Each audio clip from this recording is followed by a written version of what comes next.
A pleasant day, Grade 11 Orion. Here we are with the application software installation.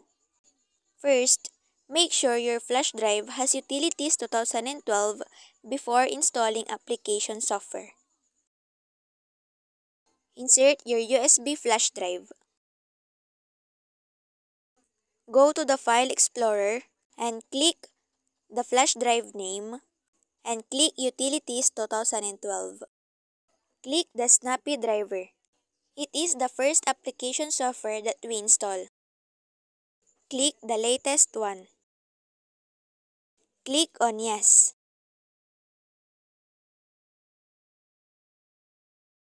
Click Allow Access. Check Reboot PC. Click Select All and click Install. Wait until it finishes installing and restart. You can remove the USB flash drive or not, but if you don't remove it, don't press any keys on the keyboard if you don't want to repeat all the process. Click File Explorer again. Click this PC and click the flash drive name.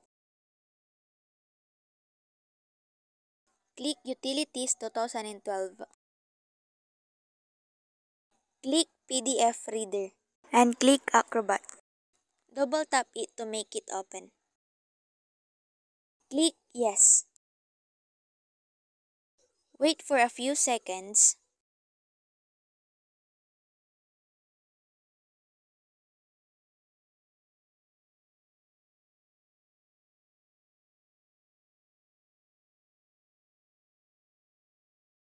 And click Install.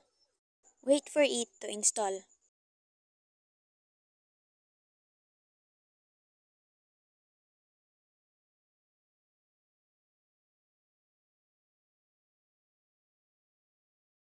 Habang nag-i-install ang Acrobat, pwede niyong isabay ang pag-install ng Firefox.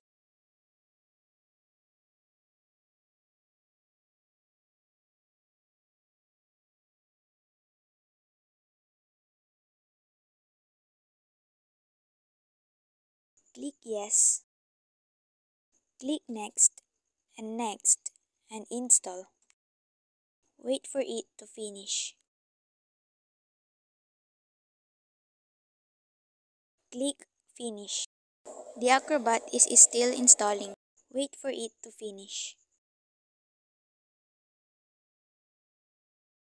Click Next and click Finish.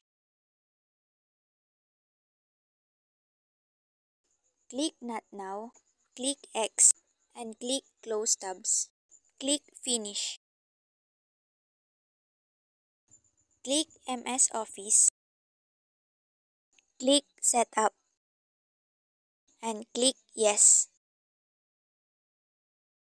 Check the I accept license terms and click Continue. Click Customize. Click one by one and choose Not Available. Except Excel, PowerPoint, Word, at yung dalawang nasa pinakababa. Click Install Now. Wait for a few seconds.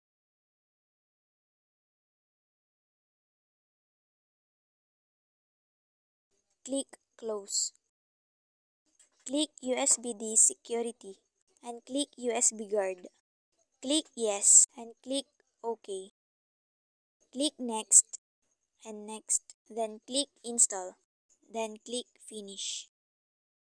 Click Utilities 2012 again, or the flash drive name.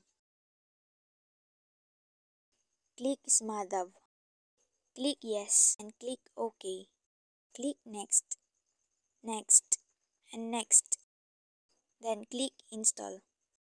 We need to install the SMADAV for protection against viruses and malware. Click Finish. Click X. And that's it. You've successfully installed the application software. Again, the first application software na i-install ninyo ay ang Snappy Driver. Susundan ng PDF Reader at ng Firefox, pati na rin ang MS Office at ang USB disk security. Panghuli, ang SMADAV. Yun lamang po. Thank you, Grade 11 Orion.